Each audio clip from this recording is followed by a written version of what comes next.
नमस्कार. आवाज मराठीच्या या विशेष मुलाखतीत आपल्या सर्वांचं स्वागत. रमजानचा पवित्र महिना सुरू आहे. मुस्लिम धर्मियांसाठी हा महिना विशेष महत्त्वाचा आहे. महत्त्वाचा यासाठी की रोजच्या 5 नमाजींसोबतच या महिन्यात काही विशेष उपासना केल्या जातात. त्यातली सर्वात महत्त्वाची उपासना म्हणजे रोजे. मुस्लिम समुदाय सकाळी सूर्योदयापासून संध्याकाळी सूर्यास्तापर्यंत निर्जळी उपवास करतो, त्याला रोजा असं म्हटलं जातं. या रोजांसोबतच एक अतिशय महत्त्वाची संकल्पना या महिन्यात राबवली जाते, जिला जकात असं म्हणतात.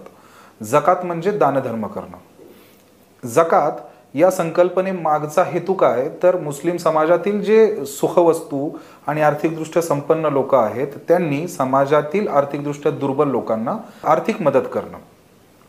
हीच इस्लाममधली आर्थिक समानतेची संकल्पना घेऊन पुण्यातला एक तरुण पुढे आलाय आणि त्याने या धार्मिक संकल्पनेला अधिक समाजाभिमुख करण्याचा प्रयत्न केलाय. हा तरुण म्हणजे पुण्यातला पैगंबर शेख. त्याच्या या संकल्पनेविषयी आपण जाणून घेणार आहोत या विशेष मुलाखतीत. तर स्वागत करूयात पैगंबर शेख यांचं. पैगंबर भाई, मी आपलं सगळं स्वागत करतो आवाज द व्हॉइसच्या टीमकडून. धन्यवाद. रमजानचा महिना सुरू झालाय. सगळीकडे आनंदाचं उत्साहाचं वातावरण पाहायला मिळतं. तुम्ही पुण्यात राहिलाय. पुण्यातही अशा अनेक लोकप्रिय ठिकाणं आहेत. तिथे खाद्यप्रेमींची, मशिदींमध्ये मुस्लिम धर्मियांची गर्दी पाहायला मिळते. तर या रमजानचं विशेष महत्त्व काय वाटतं तुम्हाला? रमजान ॲक्च्युली कसा आहे की हा इबादतचा महिना मानला जातो, प्रार्थनेचा महिना. म्हणजे मुस्लिम फिलॉसॉफीनुसार, इस्लामिक फिलॉसॉफीनुसार जे आहे, या काळामध्ये जे शैतान आहे त्या शैतानांना कैद केलेलं असतं आणि त्याच्यामुळे जास्तीत जास्त दुआ करा, चांगल्या गोष्टी करा आणि सत्कर्म जास्तीत जास्त करा, असा एक संदेश जो आहे तो दिला जातो. खरे पाहायला गेलं तर बहुतांश मुस्लिम समाज जो आहे तो 365 डेज सत्कर्ममध्येच घालवत असतो. जनरली दानधर्म करा, इतर सगळ्या गोष्टी करा. मात्र ह्या महिन्याला एक विशेष महत्त्व आहे की या महिन्यामध्ये त्या गोष्टी जास्त मोठ्या प्रमाणामध्ये होतात. जसे की जकात वगैरे देणं म्हणा, आणि त्याच्या माध्यमातून जो समाजामध्ये सर्वात खालचा तबका आहे म्हणा, म्हणजे आर्थिकदृष्ट्या, तर त्या तबक्याची जास्तीत जास्त मदत करणे, हा सगळा हेतू जो आहे तो साध्य करण्यासाठी या महिन्याला देखील विशेष महत्त्व आहे. म्हणजे या महिन्यात असं जाणवतं आपल्याला की भक्ताने आपल्या ईश्वरासमोर, परमेश्वरासमोर, अल्लासमोर त्याची इबादत करावी, त्याची उपासना करावी. त्याच वेळी त्याने आपल्या समाजात जे आपल्या आजूबाजू लोक आहेत, जे कमी प्रिव्हिलेज्ड आहेत, जे वंचित आहेत, शोषित आहेत, त्यांचा पण विचार करावा. अशा दोन्ही ड्युटीज त्याने पार पाडाव्यात असं या महिन्यात विशेष सांगितलं जातं. तर तुम्ही आता बोलताना एक उल्लेख केला एका इस्लाममधल्या एका महत्त्वाच्या संकल्पनेकडे, ज्याला जकात असं म्हणतो. ते जकात म्हणजे काय, त्याच्याविषयी थोडं, त्याचा अर्थ काय, धर्माला काय अपेक्षित आहे जकात म्हणून, त्याच्याविषयी थोडंसं सांगा तुम्ही. ॲक्च्युली कसं आहे की इस्लामची 5 मूलतत्व जी आहेत त्याच्यापैकी 5 पिलर्स ऑफ इस्लाम, त्याचं जे सर्वात म्हणजे एक महत्त्वाचं एक पिलर आहे की जो रमजानमध्ये फॉलो होतो. नमाज वगैरे तर होतेच, रोजा एक आहे आणि जकात एक आहे. तर नमाज तर अदा करतातच मुस्लिम लोक, आणि त्याच्यासोबत जो आर्थिकदृष्ट्या सक्षम आहे, म्हणजे काय की ज्याच्याकडं 52.5 तोळ्यापेक्षा जास्त चांदी आहे, हां, तर त्याचं एक त्यांनी क्रायटेरिया दिलेला आहे. तर तेवढी चांदी किंवा तेवढी रक्कम जर त्याच्याकडे आहे तर त्या रकमेच्या 2.5% जो भाग आहे तो भाग जकात म्हणून जो आहे तो त्यांना देण्यासाठी अनिवार्य केला गेला. मग त्याच्याकडे रमजान महिन्यामध्ये, त्या काळामध्ये जो आहे हा वर्षभराचा काळ आहे. ॲक्च्युली जकात तुम्ही फक्त रमजान महिन्यातच देता अशातला काही भाग नाही आहे. जकात तुम्ही वर्षभरामध्ये कधीही देऊ शकता. मात्र मुस्लिमांमध्ये जनरली बहुसंख्य मुस्लिम जे आहे ते रमजानमध्येच जकातची रक्कम काढतात, कारण रमजान जो आहे तो वर्षभरामध्येच एकदा येतो. त्यामुळे ते जकातची रक्कम जी आहे ती वर्षभरामध्ये एकदा काढतात. आणि रमजानमध्ये जी आहे ती चांगल्या ह्याच्यासाठी, जनरली मुस्लिमांमध्ये हा ट्रेंड आहे की ती जी रक्कम आहे ती जनरली मदरसामध्येच ते डोनेट करतात. हां, आणि ती जी रक्कम आहे ती रक्कम तुमच्याकडे असलेल्या रकमेच्या त्याच्या 2.5% 2.5%. आता चांदीची जर रक्कम तुम्ही आता काढली तर ती साधारण 52.5 तोळ्याची जरी चांदी काढली तर ती साधारण 80,000 ते 1 लाख रुपये एवढी रक्कम निघते. आता त्याची 2.5% म्हणलं तर तुम्ही 2,500 रुपये धरू शकता. अच्छा. की तेवढी रक्कम जो आहे तो आता याच्यापेक्षा जास्त ही रक्कम काही जणांकडे असू शकते. मग काही जणांकडं सोनं असतं, काही जणांकडं जी आहे ती मालमत्ता, स्थावर मालमत्ता असते. त्या स्थावर मालमत्तेवर देखील जकात जो आहे तो निघतो. आणि हा सगळा जो पैसा आहे तो पैसा योग्य मार्गामध्ये विनियोग व्हावा अशी एक अपेक्षा असते. धर्माचं जकात या गोष्टीकडे बघण्याचं त्याच्या मागे एक आर्थिक संकल्पना आहे, आर्थिक क्रांती म्हणूयात, की जे श्रीमंत आहेत त्यांनी आपला एक वाटा, आपल्या आर्थिक हिस्सा अशा लोकांकडे द्यावा जे आर्थिकदृष्ट्या कमकुवत आहेत, आर्थिकदृष्ट्या कमजोर आहेत. म्हणजे एक वरच्या वर्गाचं खालच्या वर्गाकडे असलेलं दायित्व हे त्याच्यातून दिसतं. तुमचा विशेष असा आहे आणि महाराष्ट्रभर तुम्हाला एका विशिष्ट गोष्टीसाठी ओळखलं जातं, तो म्हणजे तुमचं जकात शिक्षणासाठी हा उपक्रम. आता या उपक्रमाविषयी थोडं सांगा आम्हाला, की नक्की हा उपक्रम आहे काय? ॲक्च्युली तुमचा मुद्दा अगोदर घेतो की जे आर्थिकदृष्ट्या सबल आहेत त्यांच्याकडून आर्थिक दृष्ट्या जे दुर्बल आहेत त्यांच्याकडे ही पैसा पोहोचावा किंवा त्यांच्याकडे ही त्या गोष्टी पोहोचाव्या ज्या यांच्याकडे आहेत. हाच इस्लामचा ॲक्च्युली मूळ उद्देश आहे की आर्थिकदृष्ट्या लोकांमध्ये समानता यावी. जी आपण जगभरामध्ये जी भांडवलशाहीमधून आपण पाहतोय की आर्थिकदृष्ट्या एक मोठी दरी निर्माण झालेली आहे, आर्थिक विषमता निर्माण झालेली आहे, श्रीमंत आणि गरीब ही मोठी दरी निर्माण झालेली आहे. ती दरी मिटवण्यासाठीचे हे उपक्रम आहेत. बरं फक्त म्हणजे ही कन्सेप्ट आहे जकातची, फक्त हीच कन्सेप्ट आहे अशातला भाग नाही. याच्या व्यतिरिक्तही जाऊन कुठल्याही मुस्लिमाला जर आर्थिकदृष्ट्या आणखीन याच्यापेक्षा काही दान धर्म करायचा असेल तर ते करू शकतात आणि तेही करतात. सदक्याच्या माध्यमातून करतात आणि या जकातच्या माध्यमातून तर चालूच असतात. याच्याही पलीकडे जाऊन जकातच्या बाबतीमध्ये समाजामध्ये एक भ्रम हा आहे की जकातचे जे पैसे आहेत ते पैसे आपण फक्त मदरशांनाच द्यावे, ते फक्त आपण मशिदींनाच द्यावे आणि मग जकातचे जे पैसे आहेत ते त्याच्यामध्ये दिल्यानंतर आपण काहीतरी धर्मकार्य करतोय असं लोकांना वाटतं. तर ती जी एक पारंपरिक मानसिकता आहे ही इस्लामिक मानसिकता नाही आहे, ही मुस्लिमांची मानसिकता आहे. पण मग ती आपली मुस्लिमांची पारंपरिक मानसिकता जी आहे त्या पारंपरिक मानसिकतेला थोडंसं वेगळं वळण देऊन जे आहे ते आपण एक संकल्पना मांडली जकात शिक्षणासाठी. अच्छा. की जकात शिक्षणासाठी याच्यामधून आपण करतो काय की आपण लोकांकडून जकातचे पैसे घेतो सगळे जे काही आहेत आणि त्या पैशातून आपण जे आहे ते शैक्षणिक मदत विद्यार्थ्यांना करतो. आज असे बरेच विद्यार्थी आहेत की ज्यांना शाळेची बॅग घेणं देखील परवडत नाही आणि हे वास्तव आहे. शाळेचे शूज देखील घेऊ शकत नाही अशी परिस्थिती मुस्लिम समाजामध्ये खूप जास्त आहे. ॲक्च्युली 90% पेक्षा जास्त आपला समाज बिलो पॉवर्टी लेवल हे आपण उघडपणे सांगतच आहोत. आणि त्याच्यामुळे मुस्लिम समाजाची प्राथमिक पहिली गरज जर काय असेल तर ती शिक्षण आहे. बरं, त्या शिक्षण घेण्यासाठी लागणार काय आहे तर तो पैसा लागणारच आहे. तर त्या माध्यमातून आपण मुलांना शैक्षणिक वस्तू तर दिल्याच, त्याच्याही पलीकडे जाऊन कित्येक विद्यार्थ्यांना आपण शिष्यवृत्ती देखील दिली जेणेकरून त्यांच्या शाळेच्या फीज म्हणा, कॉलेजच्या फीज म्हणा, लिटरली डिग्रीचे जे काही अभ्यास करतात मुलं, काही वकिलीचा अभ्यास करतात मुलं, त्यांच्या देखील फी आपण भरलेल्या आहेत. आणि या सगळ्या गोष्टी आपल्या सुरू आहेत. या उपक्रमाची सुरुवात असा कुठलाही विधायक उपक्रम सुरू करताना अशी एक काहीतरी स्पार्क, एक असं काहीतरी ट्रिगर पॉईंट असतो की जेव्हा तुम्हाला असं वाटतं नाही आता मला हा उपक्रम अशा पद्धतीने राबवायचा आहे. तर असा कुठला इन्सिडेन्स होता का की तुम्हाला असं वाटलं की ओके मला माझ्या ज्या कल्पना आहेत त्या मला आता कृती त्याच्यावर करणं गरजेचं आहे? तर ते कधी झाली, ही सुरुवात कधी झाली आणि कशी झाली? ॲक्च्युली काय आहे माहिती आहे का की आपला एक उपक्रम जो आहे तो आधीपासूनच सुरू होता. अच्छा. तो आहे आर्थिक कुर्बानी शिक्षणासाठी, जो आपण बकरी ईदमध्ये राबवतो. तो खूप कॉन्ट्रोवर्शियल होतो. तर तो उपक्रम आपण साधारण 10 वर्ष झालं तो उपक्रम राबवतो. अच्छा. तर तो उपक्रम राबवत असताना बऱ्याच जणांच्या सूचना आल्या अशा की किंवा काही जणांनी टीकाही केल्या की तुम्ही जकातच्या वेळी का काही करत नाही. अच्छा. मुस्लिम समाजामधूनच आलं की जकातच्या वेळी तुम्ही का करता, जकातचे जे आहे ते तुम्ही त्या गोष्टीचं देखील केलं पाहिजे. अच्छा. मग सवय आहे आपली की आपल्याला एखादा फीडबॅक आला किंवा एखादी टीका जरी आली तर ती आपण आधी पॉझिटिव्हलीच घेतो, कारण की त्याच्या मागे खरंच काही निघतंय का बुवा, त्या गोष्टी आपण पाहिल्या पाहिजेत. आणि त्या गोष्टी पाहिल्यानं आपण म्हणलं जकात शिक्षणासाठी हा पण उपक्रम आपण सहज राबवू शकतो. आपण आर्थिक कुर्बानी राबवतोय तर हा राबवायला आपल्याला काय प्रॉब्लेम. आणि गेले 3 वर्ष झाली आपण हा उपक्रम जकात शिक्षणासाठी देखील राबवला. आणि जसा आर्थिक कुर्बानीला रिस्पॉन्स आहे तसा याला देखील रिस्पॉन्स आहे. कारण आपण काम खूप पारदर्शक ठेवतो. या सगळ्यात महत्त्वाच्या गोष्टी आपल्या कामाच्या आहेत. पैगंबर भाई, जकात शिक्षणासाठी हा ज्या उपक्रमाविषयी तुम्ही माहिती दिलीत त्याची व्याप्ती थोडीशी आम्हाला समजून सांगा की त्याची व्याप्ती किती आहे.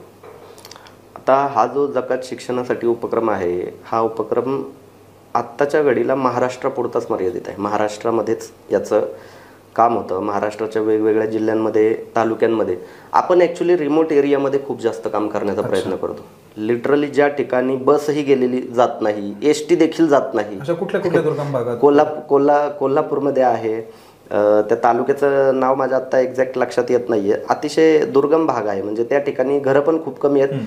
शिक्षक स्वतः 7 किलोमीटरवरून चालत येतात अशी परिस्थिती आहे त्या तालुक्यामध्ये. आणि त्या ठिकाणी देखील आपण मदत केली आणि चांगल्या प्रमाणामध्ये मदत करतो आपण. म्हणजे शाश्वत मदत जे काही म्हणतो आपण, शाळेमध्ये बेंच देण्यापासून म्हणा, बीडमध्ये आपण बेंच दिले शाळेमध्ये एका, आणि जे कोल्हापूरमध्ये आहे त्या कोल्हापूरमध्ये आपण डबे म्हणा किंवा मुलांना घालायला चपल्या. बरं त्या तालुक्यामध्ये पाऊस एवढा असतो मोठ्या प्रमाणामध्ये त्या कोल्हापूरमध्ये की एका ऋतूमध्ये 3-3 छत्र्या लागतात लोकांना, अशी परिस्थिती. मग विद्यार्थ्यांना रेनकोटपासून, चपलांपासून या सगळ्या गोष्टी प्रोव्हाइड करण्याचं काम आपण केलं. साधारण आत्तापर्यंत महाराष्ट्रभरामध्ये आपण 3000पेक्षा जास्त विद्यार्थ्यांना आपण मदत केलेली आहे याच्यामधून, या माध्यमातून. आणि अजूनही त्या विद्यार्थ्यांचा आकडा जो आहे तो वाढतच चाललेला आहे. शहरी भागात तर आपण मदत करतोच नाही, अशातला भाग नाही. मात्र ग्रामीण भागामध्ये ॲक्च्युली काय आहे, शहरी भागामध्ये मदत मागणाऱ्यांची जेवढी संख्या आहे तशी तेवढी मदत करणाऱ्यांची पण संख्या आहे. ग्रामीण भागामध्ये, रिमोट एरियामध्ये ज्या ठिकाणी वाहनं देखील पोहोचत नाही त्या ठिकाणी खरंच अशी काहीतरी लोकवस्ती अस्तित्वात आहे का याचा गंध सुद्धा लोकांना, बहुतांश लोकांना नसतो. तर अशा ठिकाणी आपण पोहोचण्याचा आपण प्रयत्न करतो. पण ह्या सगळ्यांचं श्रेय माझ्या एकट्याचं अजिबात नाही आहे. कारण की ह्या सगळ्यांचं श्रेय मी स्वतःला 1% घेतो. आणि 99% श्रेय या उपक्रमामध्ये जे सामील होतात, जे धावपळ करतात, वेगवेगळ्या ठिकाणी जातात आणि ती मदत पोहोचवतात, त्या सगळ्या लोकांना ह्याचं श्रेय खरं तर दिलं पाहिजे. त्याच्याही पलीकडे जाऊन आपण उपक्रमाच्या शेवटी या गोष्टी प्रकर्षाने सांगतो की आम्ही हा जो काही उपक्रम आहे ज्या गरजू लोकांसाठी राबवतो, तर आम्ही काही खूप मोठा काही उपकार करत नाही आहे कोणावर. हे आमचं एक कर्तव्य आहे म्हणून आम्ही या गोष्टी करतोय. आणि याच गोष्टी जो भाव आहे, मला असं वाटतं की जकातच्या माध्यमातून किंवा जकात शिक्षणासाठी किंवा आपल्या उपक्रमामध्ये सामील होणारेही काही लोक असतील किंवा सामील न होणारेही लोक असतील, त्यांच्या मनामध्ये देखील हाच भाव असावा ही अपेक्षा आहे. आणखीन एक छोटासा फक्त मुद्दा जो आहे ते 1 मिनिटामध्ये सांगतो की आपण हा उपक्रम सुरू करताना देखील ही गोष्ट देखील प्रकर्षाने सांगतो की तुम्ही या उपक्रमामध्ये सामील व्हावंच असं काही गरजेचं नाही आहे. तुम्ही तुमच्या गावामध्ये, तुम्ही ज्या ठिकाणी राहता त्या परिसरामध्ये किंवा तुमच्या तालुक्यामध्ये, तुमच्या जिल्ह्यामध्ये हा उपक्रम तुम्ही राबवू शकता. आणि तो उपक्रम जकात शिक्षणासाठी जो आहे तो त्या ठिकाणी तुम्ही पोहोचवू शकता. या उपक्रमामध्ये इथेच पैसे टाकावे अशी देखील काही गरज नाही आहे. आपला अंतिम उद्देश हा आहे की हा उपक्रम लोकांपर्यंत घराघरामध्ये पोहोचावा आणि त्याच्यातून लोकांना फायदा व्हावा. हा अंतिम उद्देश आहे आपला. आपला उपक्रम मोठा व्हावा हा आपला अंतिम उद्देश अजिबात नाही आहे. धर्माच्या संकल्पनेंना अधिक मानवाभिमुख करण्याचा तुमचा हा प्रयत्न आहे. तर या प्रयत्नात तुम्ही जेव्हा उतरलात तर तेव्हाची परिस्थिती कशी होती? तुम्हाला मिळणारा फीडबॅक कसा होता? प्रतिक्रिया कशा होत्या? सकारात्मक, नकारात्मक? आणि तुम्ही जेव्हा लोकांना आवाहन करता तर ते कोणत्या कोणत्या माध्यमातून आणि काय तुमच्या आवाहनाचं स्वरूप असतं? ॲक्च्युली आपण हा उपक्रम ज्यावेळी सुरू केला त्यावेळी बऱ्याच जणांचं म्हणा किंवा काही जणांचं असं मत होतं की जकातचा जो पैसा आहे तो मदरशामध्ये आणि मशिदीमध्येच जाऊ द्या म्हणून, आणि तो पैसा त्या पवित्र कामासाठीच वापरला गेला पाहिजे, असे एक मत असणारे लोक होते. विरोध होतो, पण तो विरोध खूप असा तीव्रपणे होत नाही आपल्या कुठल्याही उपक्रमांना, कारण आपण उपक्रम करणार आहोत हे सर्वांना माहितीच असतं. त्यामुळे त्याच्या बाबतीमध्ये कोणी असं खूप टोकाचे विरोध वगैरे करण्याच्या भानगडीत पडत नाही. त्याच्यातून अंतिमतः मुस्लिम समाजाचंच तेच मला सांगायचं होतं की धर्माचा जो उद्देश आहे तो धर्माचा उद्देश कम्युनिटीला डेव्हलपमेंट करणे हाच आहे धर्माचा उद्देश, आणि धर्माने कायम तोच उद्देश ठेवलेला आहे. कोणीही त्या उद्देशापासून कितीही पळवाटा काढण्याचा जरी प्रयत्न केला तरी धर्माचा उद्देश हाच आहे की तुम्ही कम्युनिटीची डेव्हलपमेंट करा. आता त्या डेव्हलपमेंटचे जे प्रकार आहेत ते काळानुरूप बदलू शकतात. अगदी अगदी महत्वाचं आहे. आता काळानुरूप जे आहे कम्युनिटीची डेव्हलपमेंट ही शिक्षणामध्ये आहे. आत्ताच्या घडीला देखील कम्युनिटीची डेव्हलपमेंट ही रोजगारांमध्ये आहे, व्यवसायामध्ये आहे. या सगळ्या गोष्टींमध्ये असल्यामुळे आपल्याला त्या गोष्टीकडे लक्ष द्यावं लागणार आहे. आपण किती दिवस समाजाला जकातच्या पैशावर देखील उभं करणार आहोत हा पण प्रश्न आहे. त्यामुळे त्यांना कायमस्वरूपी सोर्सेस या माध्यमातून आपण निर्माण करू शकतो का, त्याचा देखील विचार केला गेला पाहिजे. हा पुण्य आपण करतोय, आपण लोकांना पैसे देतोय, पैसा भरपूर आहे समाजामध्ये, नाही अशातला भाग नाही. मात्र एक वेळ अशी यायला पाहिजे की समाजामध्ये जकात देण्याची गरजच नाही पडली पाहिजे लोकांना, अशी आपण करू शकतो का. आणि हा आपला जो आहे तो अंतिम उद्देश आहे याच्यातून, आणि त्याच उद्देशाने आपण या सगळ्या गोष्टी सुरू केल्या. याला विरोध होणार, विरोध झाला.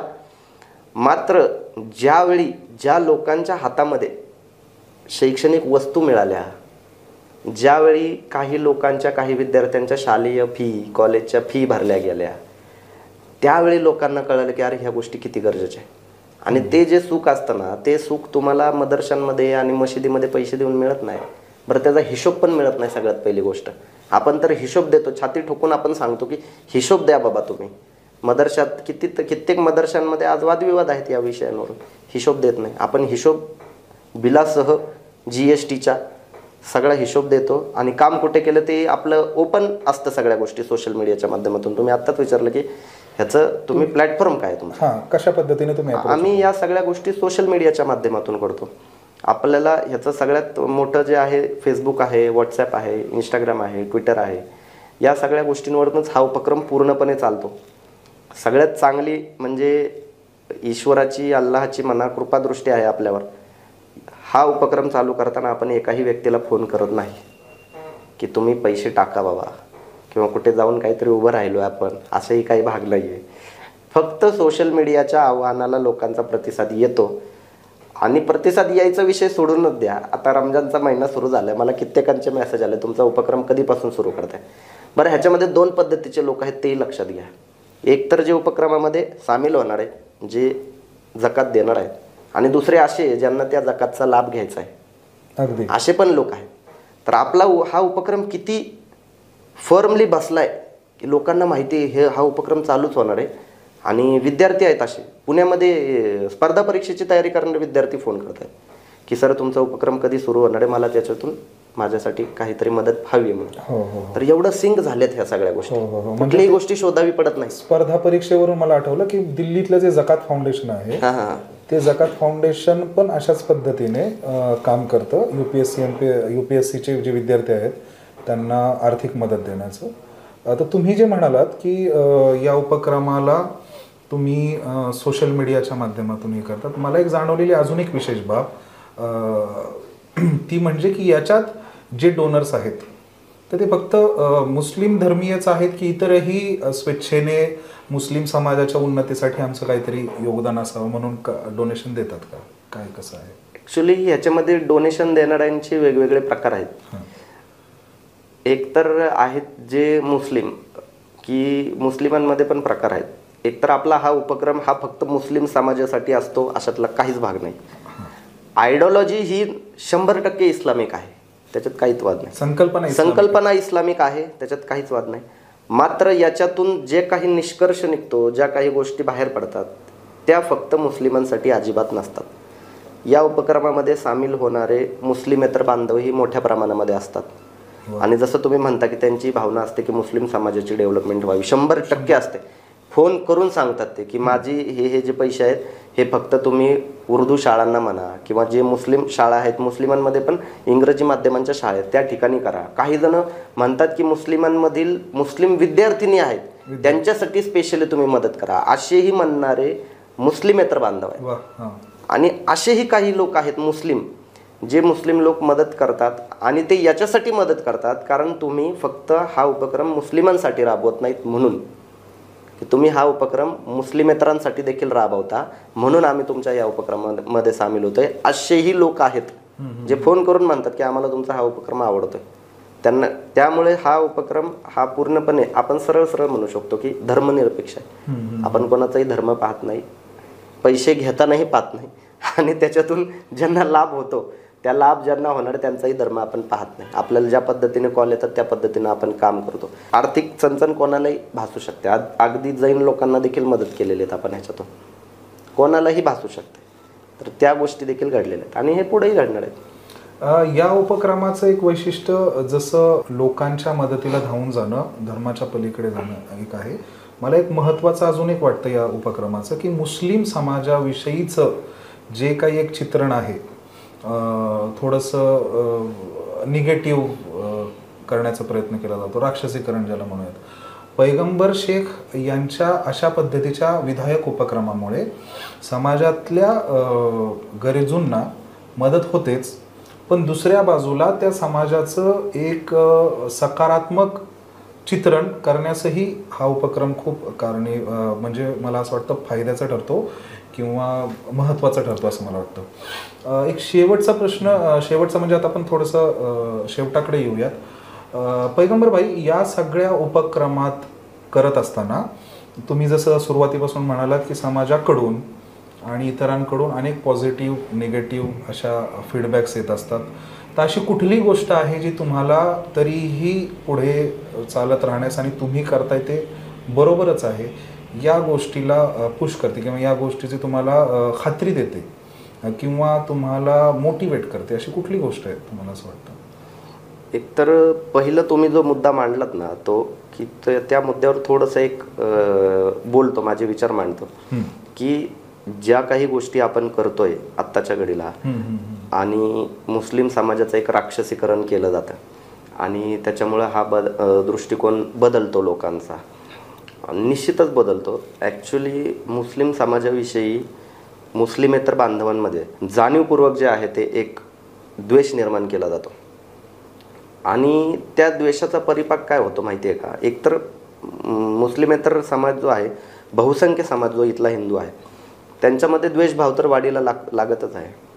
आणि दुसरी गोष्ट ही की आपण देखील, माझ्यासारखी व्यक्ती देखील मुस्लिमांमध्ये सुधारणावादी विचार मांडताना आमच्यासारख्यांना त्रास होतो. कारण की जो समाज मूलतः कट्टर नाही आहे, कट्टरवाद्यांची संख्या किती आहे समाजामध्ये आणि ते प्रत्येकच समाजामध्ये आहे, त्यामुळं आपण सरसकटीकरण कधीच करू शकत नाही. तर होतं असं की जो समाज कमी प्रमाणामध्ये कट्टर आहे तोही समाज जास्त मोठ्या प्रमाणामध्ये कट्टर व्हायला ह्याच्यातून सुरुवात होते. दुसरी गोष्ट ही की जे लोक मुस्लिमांचं राक्षसीकरण करून दाखवण्याचा प्रयत्न करतात त्या लोकांना माझ्यासारख्या लोकांमुळे खूप त्रास होतो.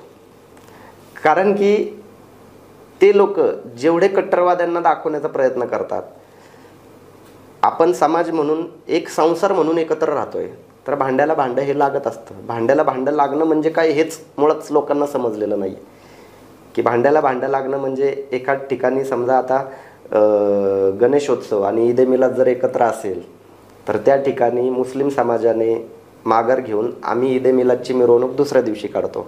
हे भांड्याला भांडं न लावू देता त्याच्यातनं काढलेलं सोल्युशन आहे. एखाद्या ठिकाणी जर नमाज सुरू असेल, आजान सुरू असेल आणि एखादी सभा सुरू असेल समजा, तर त्या ठिकाणी भांड्याला भांडं लागू न देता त्या ठिकाणी आपलं भाषण निदान 3 मिनिटासाठी थांबवणं, ह्या सगळ्या गोष्टी एकत्र आपण ज्यावेळेस संसार करतो त्यावेळी या गोष्टी येतातच. त्याच्यातनं आपण मार्ग काढत जातो. ऍक्च्युली आपल्या 1000 वर्षांच्या परंपरा आहे, आपण त्याला गंगा जमुनी संस्कृती म्हणतो किंवा सहजीवन म्हणतो आपण. त्याला काहीही तुम्ही द्या, भारताची एकता एकात्मता, पण त्या गोष्टी आपण काढल्या, अगदी मार्ग काढले त्यातनं. कॅम्पमध्ये तुम्ही जावा, कॅम्प सारख्या भागामध्ये जैन मंदिर आहे सगळं. मला म्हणजे तो पुण्यातला सर्वात जास्त आवडणारा एरिया म्हणजे कॅम्प एरिया आहे की तुम्हाला सगळ्या धर्माचे लोक, सगळ्या धर्माचे प्रतिनिधी, सगळे धार्मिक स्थळं तिथे मिळतील तुम्हाला आणि कोणाला प्रॉब्लेम नाहीये. सगळ्या गोष्टी सुरू होतात. महात्मा गांधी रोड, तर त्या रोडचं महानत्व एवढं आहे की त्या रोडवरनं असं कुठलाही धर्म नाही ज्या धर्माची मिरवणूक जात. MG रोड ज्याला आपण अगदी, म्हणतो. अगदी, अगदी. आणि ती मिरवणूक संपते बाबासाहेब आंबेडकरांच्या पुतळ्यापाशी. सगळ्यात चांगली गोष्ट म्हणजे ही आपल्या तिथली योगायोगाने म्हणा किंवा घडणाऱ्या गोष्टी आहेत, अगदी अगदी. पण त्या ब्रेक करण्यासाठी काही जण प्रयत्न करतात. आणि त्याच्यातलाच हा एक प्रकार आहे की मुस्लिमांचं राक्षसीकरण. मग हे लोक माझ्यासारख्या लोकांना फुटेज देत नाहीत कधी. मी बऱ्याच जणांना सांगतो की तुम्ही म्हणता ना की मुस्लिम समाज असा आहे, मग तुम्ही पैगंबर शेखला का दाखवत नाही? तुम्ही शाहीर अमर शेख पण सांगत नाही, तुम्ही कुर्बान हुसेन पण सांगत नाही. तुम्हाला ही लोक सांगायचीच नाही आहेत ॲक्च्युली. कारण तुम्हाला एका समाजाला जाणीवपूर्वक धार्मिक आहे किंवा धर्मांध आहे असं दाखवून इतर समाजाला धर्मांध बनवायचे. आणि ह्याच्यामुळं होतं काय, याच्यामुळं आमच्यासारख्या लोकांमुळे यांचे सगळे प्लॅन जे आहेत ते निस्तनाबूत होतात. आणि ते आपण निस्तनाबूत करण्याचा कायम प्रयत्न करूच. दुसरी गोष्ट तुम्ही आत्ता म्हणाले की ह्याच्यातून पुढे जाण्यासाठी किंवा पुढे तुम्ही काय पाहताय, बरोबर ना? कुठली गोष्ट तुम्हाला मोटिवेट करते, कुठली गोष्ट प्रोत्साहित करते? ॲक्च्युली प्रोत्साहित करण्यासाठी जे आहे, मला असं वाटतं की मी साधारण 4 ते 5 धार्मिक ग्रंथांचा अभ्यास केलेला आहे माणूस. मी माझ्यापेक्षा जास्त अभ्यास केलेले निश्चितच लोक आहेत, खूप सारे लोक आहेत ज्यांचा खूप प्रचंड अभ्यास आहे. मात्र मी जेवढा काय अभ्यास केला, मला ह्या धार्मिक ग्रंथांमध्ये त्या कालानुरूप जी आहे ती मानवतेचं खूप जे आहे त्यांनी उदात्तीकरण म्हणा किंवा मानवतेचं पुरस्कार केला मानवतेचा त्यांनी. तर हे जे धर्मग्रंथ आहेत त्या धर्मग्रंथांचाच आपण आधार घेऊन म्हणा आपण मानवतेचा पुरस्कार आपण करू शकतो नैतिकतेच्या आधारावर, ज्या गोष्टी आत्ताच्या काळामध्ये गरजेच्या आहेत. आणि आजूबाजूला मी सध्याच्या घडीला पाहतोय की परिस्थिती काय आहे लोकांची परिस्थिती आत्ताच्या घडीला जर तुम्ही पाहाल की लोकांची परिस्थिती अशी आहे की लिटरली लोकांना शिक्षण घेणंही कठीण झालेलं आहे. लोकांना शाळेच्या फिया भरणं देखील कठीण झालेलं आहे. रोजगार नाही आहेत लोकांना. या सगळ्या ज्या काही प्रॉब्लेम्स आहेत, या सगळ्या प्रॉब्लेममधून आपण जात असताना मला असं वाटतं की ही समस्या जी आहे ही माझ्यासाठी प्रेरणा आहे. आणि त्या समस्येतून आपण सोल्युशन काढलं पाहिजे. अगदी अगदी अतिशय उत्कृष्ट तुम्ही तुमच्या प्रेरणा आणि या गोष्टी सांगितल्या. शेवटी आपली मुलाखत संपवताना तुम्हाला आमच्या आवाजच्या टीमकडून आम्ही शुभेच्छा देऊ इच्छितो. शुभेच्छा अशा की तुम्ही जे उपक्रम राबवताय ते उपक्रम अधिक लोकांपर्यंत पोहोचत, लोकांकडून त्यांना उत्तमोत्तम प्रतिसाद मिळो. तुम्ही ज्या गोष्टी या सगळ्या उपक्रमांमधून अचीव करू पाहताय त्या तुम्हाला अचीव करता येवोत. आणि भविष्यातही अशाच पद्धतीचे वेगवेगळे उपक्रम जे धार्मिक संकल्पनांना अजून मानवताभिमुख करतायत, अशा संकल्पना तुमच्या डोक्यातून येवोत, त्याच्यावर काम हो. आणि अंतिम हेतू जो तुमचा आहे की समाज आपला हिंदू आणि मुस्लिम समाज असेल आणि एकूणच भारतीय हे सगळे एकमेकांसोबत जसे हजारो वर्षांपासून राहत आहेत परस्पर सहजीवन आणि सद्भावाने, तो सद्भाव वाढीस लागो तुमच्या या उपक्रमातून, अशा मी तुम्हाला शुभेच्छा देतो.